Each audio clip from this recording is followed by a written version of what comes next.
So for natural stone, it's a little more porous. Can you still see me here?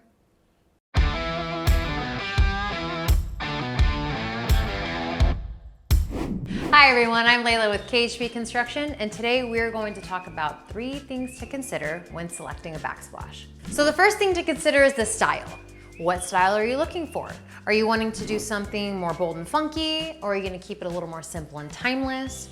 Those are very important things because if you're trying to keep it timeless, I guarantee you're not going to pick a red and blue polka dot backsplash to complement anything in your kitchen. If you are going bold and funky, you can choose something that has a little more texture. This actually has some very neutral black with a metallic, kind of a bronze color in it.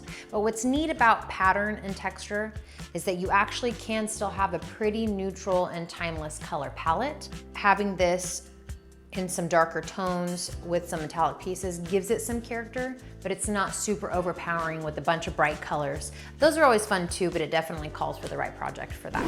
If you're going more timeless, you're probably gonna wanna consider a softer palette. And we do have a lot of neutrals when going timeless, and what's nice about that is that you're probably not gonna get tired of it in 10 years. So second thing to consider when selecting a backsplash is the type of material that it's made out of. There are multiple materials that you can select out there, but the 2 main things that we actually do work with quite often are natural stone and porcelain. Natural stone is one of my absolute personal favorites. Reason being, natural stone gives a more high-end feel and can accommodate to almost any color palette.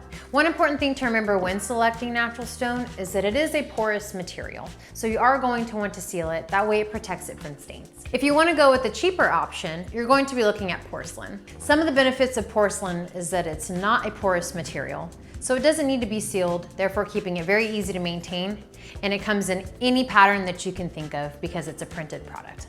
Third important thing to consider when selecting a backsplash is your transition piece. So it's where the tile meets the wall. There are many different material options to choose from. An example, this here in my hand is a porcelain piece. This is called a pencil. They do come a little smaller. A lot of the times it's going to be in the pattern that your tile is in. It gives it a little more traditional look, and it's grouted in with the rest of the splash. Another option is a metal transition piece. This option tends to be a little more of a modern look. What it does is it creates a very nice, sleek transition.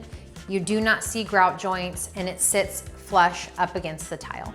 One key difference in this transition piece versus the porcelain piece is that this is actually installed prior to installing the backsplash. So those are some of the important things to consider when selecting a backsplash. Thank you for watching. Like, share, subscribe, and we'll see you next time.